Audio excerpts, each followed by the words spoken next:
free-flowing exhaust. You guys saw that on the dyno. It made another 20 rear-wheel horsepower. So I thought, okay, let me take it to the track because weather has been hit or miss here, and I don't really have the Fairmont rolling, and the white car is not going to be a drag car. Although I'd like to put the white car up against this car on the street and see how well it does, because I have a sneaking suspicion the white car might be an 11-second car as it sits, and that'd be interesting if it was. But let's get to the track and let's see if we can better our 12 6-pass that we made last time with stock exhaust, E85, 350 manifold, and a stock 18 cold air. We can go in the 12.3, 12.2 range. That'll be a great improvement. If we go even quicker than that, I'll be absolutely shocked. So we'll see how it goes today. Okay, teched in, got everything squared away. I'm gonna go right up to the staging lanes. The car doesn't really have a bunch of junk inside of it. It's like I drive it every day. The weather is actually about the same as it was last time, so this should be a pretty good apples to apples comparison. I'm gonna leave the filter on the cold air for now, and then on the next run I'll take it off, see if there's any mile per hour difference or anything. It didn't seem like there was a huge difference, but we'll see, because at the dyno it was like 4 horsepower. It was worth 4 horsepower to pull the filter, so we'll see how it goes today.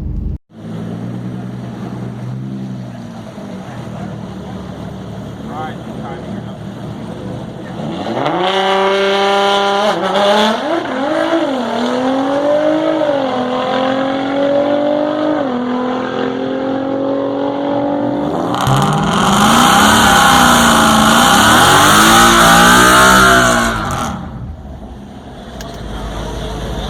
Not a bad burnout. I'm racing that same guy I raced last week. That Jaguar thing.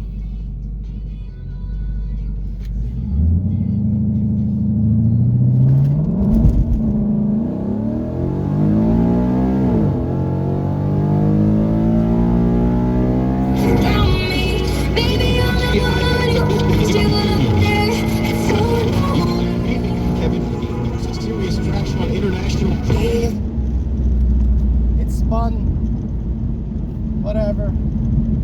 So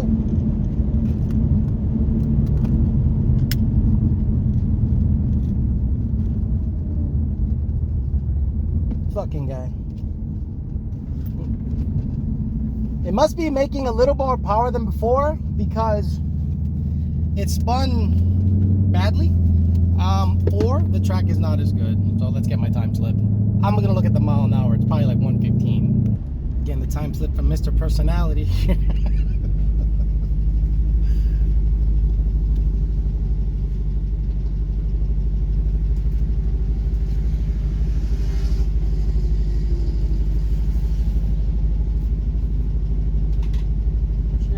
0050. Thank you. I guess they're cutting them in half for the grudge race. 12.9, 113 spun. So 60 foot of 2.3. Wow. So if I can get 3/10 off of that, it's about a 12.6. So we'll see if we can get this piece of junk to hook. I'm gonna foot brake it. I'm not gonna do the e-brake stuff just to get clean passes. I think I'm racing a CTS-V. I'm gonna keep it pointed over there. Oh yeah, sounds good. Probably a stock blower. Let's see if he gaps my ass.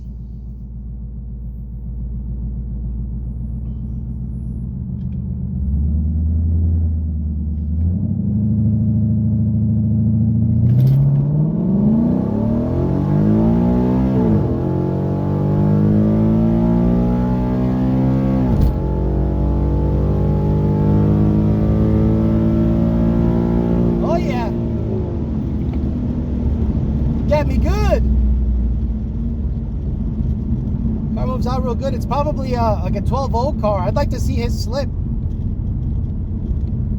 Very nice. Every guy on the planet. Thank you. Hey! Oh, improvement! 60 foot. 1253, 114. So I improved a 10th with the same exact 60 foot. So let's get this car to 60 foot. That means that this car, 114, it went up 2 miles an hour with a free flowing exhaust, same 60 foot. So now 2078. Boy, I got to work on that 60 foot. And that was foot braking. Before, it took a little bit of parking brake. A lot of you guys judge me for saying e-brake, but the parking brake needed to be brought up to get out of the hole pretty good. But now foot braking seems to be good, so I'm going to work on that. Foot brake it a little higher if I can. See if I can get a sub 2060 foot and a sub 1250 time slip. Not that bad. I ahead and removed the paper filter, and I'm gonna go ahead and make a run because we back-to-backed it the first time, and I'm gonna see if it gains a little mile an hour. Now that I know that the car foot brake's pretty good and 2 O's around, you know, foot brake action, we'll go ahead and go right back up because IAT is 100. Let me see. Yeah, IAT is like 110. The car's not gonna lose power that much, and it's a hot day, so you're kind of damned if you do, damned if you don't. I'm gonna go up there and just keep running the sucker because I want to get at least 7 runs in like last time. So this will be my 3rd run, no filter. We're gonna foot brake it, see how it goes. This is like my 3rd run in the last like 10 minutes, not even. So I'm data logging all the runs. Quick burnout, quick cleanup, and be done with it. That's pretty good. Foot brake and see what I can 60 foot. No filter.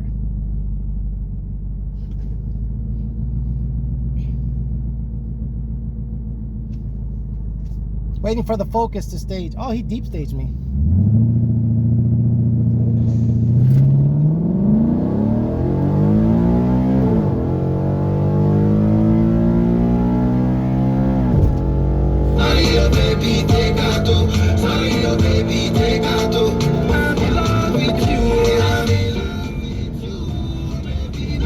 Like a 5-minute video. I'm gonna bam bam bam, I'm gonna knock this shit out, get my pulls in, and get the fuck out of here because I've been out of it for 45 minutes and I got 3 runs in, and the car's actually performing pretty well.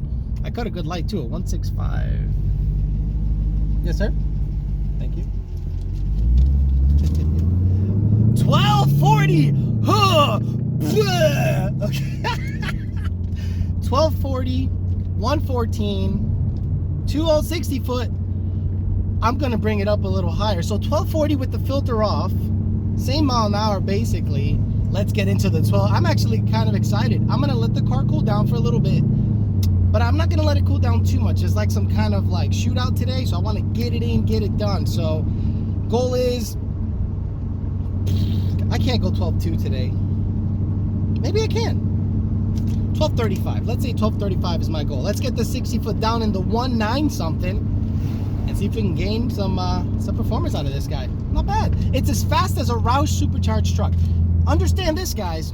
This car, naturally aspirated, stock cold air, 18, with a free flowing exhaust in 85, is as fast as a Roush supercharged truck. Look it up, trust me. Okay, let's take a real quick look at the logs. So at the peak of each RPM right here, I'm shifting at 7,800 RPM. So 7,800, and then throttle angle, the whole 9 yards, 7,800. So basically 7,800, 7,800. And if you graph throttle or pedal real quick, you'll see when I let off. The car goes through the traps pretty much at, you know, third gear at 7186. Yep. So timing 30 and a half. I'm gonna load a tune to shove more timing in it to see if that makes a difference. I'm gonna try 31, 32, see if the car takes it.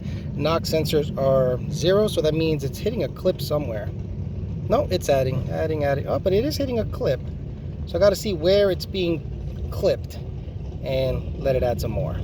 So for comparison's sake, there's an SS in front of me, and he's, I think, going 1290s, like a regular Chevy SS.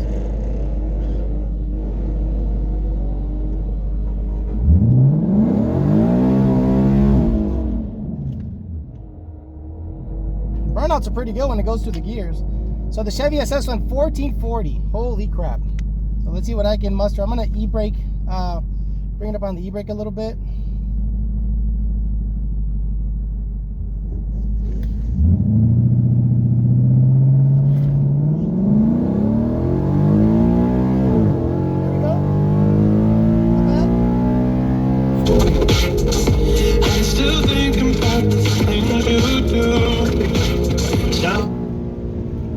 I stay in it way past it because why not, right? So the holding the e-brake actually worked pretty good that time. It felt like it lurched forward a little bit. I mean, it's got the stock Michelin's on it, so I'm not expecting, you know, 1.5s. I'm expecting high 1.9s and like a 1230 something. That's, I think, the best I'm going to be able to do today until I get stickier rubber. I can launch it higher and maybe a gear ratio change. If I get stickier rubber, it'll be a very small tire, like a 26 inch or something. All right, let's take a look at what Mr. Wonderful handed me. 1244. So 60 foot wasn't any, but actually it was my best 60 foot like of all time, 202. But it went 1244 at 113. Now I did upload a tune that raised spark. So I'm gonna park and look at the log real quick and see if it pulled the timing. Because again, guys, a lot of you guys are out there saying, give me more spark, give me more spark. Now the previous tune went 12.4, I added spark and it went 12.44. So anything past like 31 degrees on a naturally aspirated car, it don't do shit. Like, it literally doesn't do shit, and this proves it. So let's look at the log, upload the previous tune, see how it goes, see how it goes.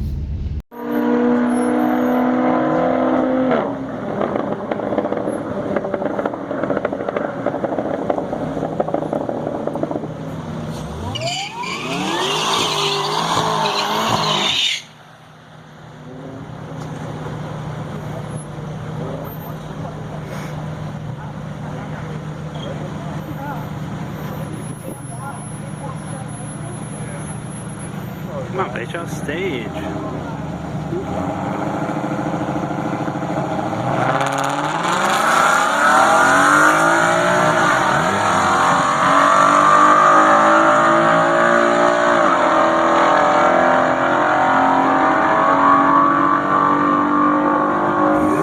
So another 12.4. Car is not really, it's not really responding. I guess that it's a 12.44, 12.44. Best I was able to do is a 12.40 at 114. But this almost went 115. It went 114.8. So it's right there. I got to get more aggressive on the launch, but I got regular tires, so I'll give it one more shot of e-braking it as high as I can, even if I have to hot lap it, and then go get after it and be done. It's already 7:31 and I've done like 6-7 runs already, so I just want to end it. So last run coming up, e-brake, parking brake as high as I can, stall it up as high as I can. Hopefully the car bites and goes and runs at 12:30. Okay, last pass of the night. It's nice and cool, so we'll see how it goes. Cooled down quite a bit.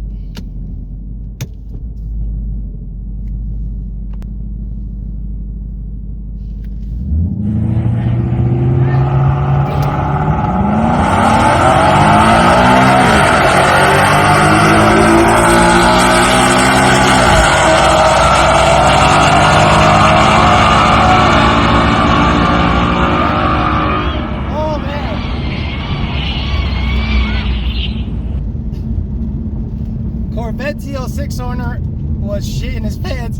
I treed the shit out of him and he just kept running. He's gonna run into the net. He can't stop the car fast enough.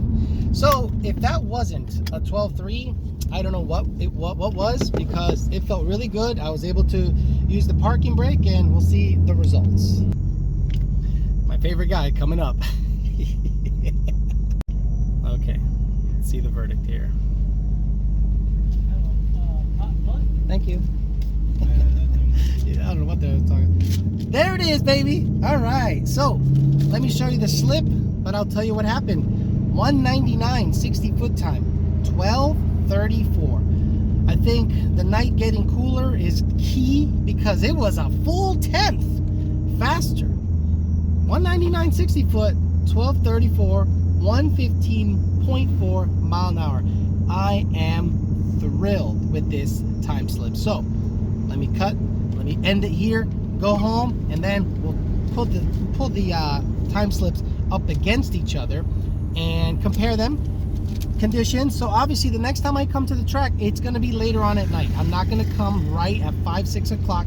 I'm going to wait till about 8 o'clock or so to make my runs, because it's cooler, more dense air, more air, period, cooler IATs, and the car is simply happier. 1234, 115, badass. Let's compare the slips. So as you saw, the car gained, wow, almost 3/10. It went from a 12.60 to a 12.34 at 115. And it was pretty much what I thought would happen. I mean, it didn't really change the tune from the time I upgraded the exhaust. It's the same exact tune, just a lot of the times we take exhaust modifications into account, so you don't necessarily need another tune. The car just makes more power. So what's next? Okay, well, I'm gonna need a 26-inch tall tire because I want some gear ratio, and maybe a 26-inch tall tire sticky so I can launch a little harder and get some false gear ratio. And I might just upgrade the rear end to a 355. I have one laying around. I can just rebuild it real quick, put it in there, and see how much just gear ratio allows me to gain. And I think that's going to be the biggest kick in the butt. I think gear ratio is going to be at least another 2/10, maybe more, if the 60 foot comes down to 1.7 or so. So that'll be the next video, or the next time the red car will be at the track will be with sticky tires and rear gear ratio change. I've thought about bringing the manual 19 to the track because a lot of you guys are saying nobody is going out there and giving a crap about quarter mile numbers with a manual 18 and up Mustang. So I might just do that because I feel the 18 Mustang is a little quicker, in my opinion, than the red car. We'll see if I get froggy. I'm going to be in Pennsylvania all next week, dynoing Seniors GT500, showing you a Ford GT and some other cool rides. And I'll show you the Blue Goose, a 1500 horsepower Blue Goose up there. I'll make some videos for you while I'm up there at Lund Racing HQ. Thanks for listening, guys. We'll talk to you later.